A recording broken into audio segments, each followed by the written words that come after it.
Malik Willis, not running the 40 here in Indianapolis, Ryan. As you break down his draft profile and you look into what makes him special, what does he need to accomplish here this week? I think the interviews are important, and Pete Prisco talked about this as well. How well does he do that offense? You talked about the Liberty offense. How well does that translate to the next level, and how quickly can you do that? Interestingly, both Brady and Pete are of the opinion that he should play right away. I'm not so sure he should, but again, he's going to be an NFL quarterback. He's almost certainly going to go in the first round, and at some point he's going to have to be on the field. But I just wonder, Brady, about the transition from that offense at Liberty, playing with a bunch of guys that aren't going to be in the NFL, and the strides he needs to make in terms of the accuracy and the decision-making. And we talked about this. He's not an anticipation thrower as well. No. So how quickly do you put him out there with the expectations being what they are if you're a top 10 pick as opposed to 32nd overall?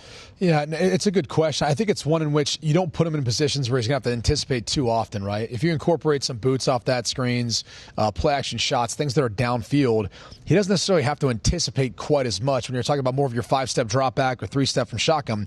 One of the things you notice, though, when you see guys who play a lot from shotgun and they come to the combine and they make them get under center and drop back, right? And there's no rush, there's no offensive line, he doesn't have to take a snap, but you see the depth and you see the comfort of them dropping back from under center. And those are two really quick telltale signs of the fact that they're not there yet. You know, for Malik Willis in particular, short drop, looks like he's kind of almost, halfway going through the motions of it. Those are the sorts of signs that you're saying, like, if he's worried about that, he's going to be worried about a lot of things once you get to an NFL offense. When you have to worry about where your guys are at, making sure they're lined up in the right spot, where your checks are, whatever the things you have to worry about that the defense is presenting you. There's all those things. If you're still worrying about your drop, the depth, that could be a lot for a quarterback to take on as a rookie. We talk about it all the time. So much of it comes down to situation. The situation you're adopting, the building you're being brought into. Yep. Danny, when you take a look at the perfect situation for this young man, where would you like to see him to have that time to grow, to develop that skill, and maybe get into a more professional level when Brady talks about things like your drop back, the situational awareness? What's best for Malik Willis?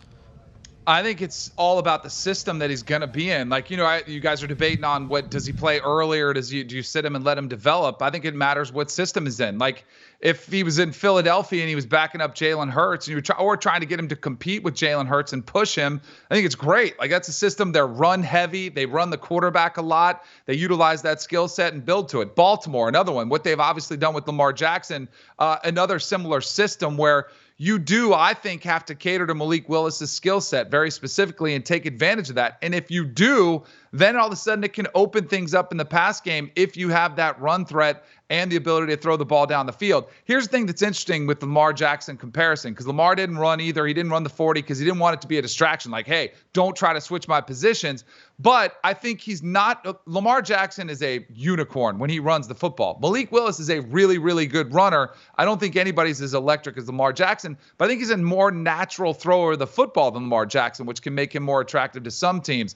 But to answer your question, Joe, I think it all depends on the system that he's in and can they build it around him. Like, because if you had him on a team that was going to say, all right, we're going to run a system where, with the Bucs we're doing with Tom Brady, you'd say, what are you doing? You're wasting this kid's talent. If you had him somewhere where you built a system to fit his skills, then that's his best chance for success, in my opinion.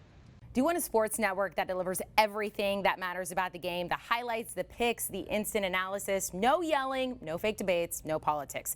Hit the subscribe button and never miss a moment.